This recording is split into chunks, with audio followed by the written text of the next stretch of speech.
Hello, কেমন আছেন আপনারা সবাই? চ্যাট করার সময় অথবা কথা বলার সময় আমরা ভালোবাসার মানুষ যেমন প্রেমিক প্রেমিকা কিংবা স্বামী স্ত্রী হঠাৎ করে জিজ্ঞেস করে কি করো, তখন উত্তরে আমাদের প্রায় বলতে হয় আমি কাজ করি বা আমি কাজ করছি। কিন্তু ইংরেজিতে এটাকে কিভাবে ন্যাচারালি এবং সুইট করে বলবেন সেটাই আজকে আমি আপনাদেরকে জানাবো। সেই সাথে এটাও বলবো আপনি যদি ইংলিশ লেটার দিয়ে এই বাংলাটা অর্থাৎ আমি কাজ করি লিখতে চান সেটা কিভাবে লিখবেন। আমি ইমন ছিলাম, ইমনের স্কুল থেকে আপনাদের স্বাগতম।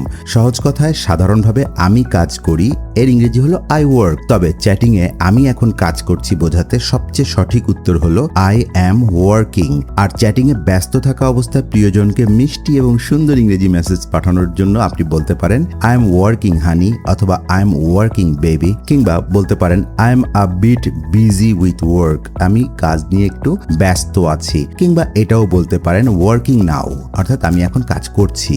আর এটাকেই যদি আপনি অর্থাৎ আমি কাজ করছি এটা যদি আপনি ইংলিশ লেটার দিয়ে লিখতে চান তাহলে আপনি লিখতে পারেন এ এম আই, আমি কে এ জে, কাজ করি কে ও আর আই। আশা করি সহজভাবে বোঝাতে পেরেছি। ভালো থাকবেন সবাই।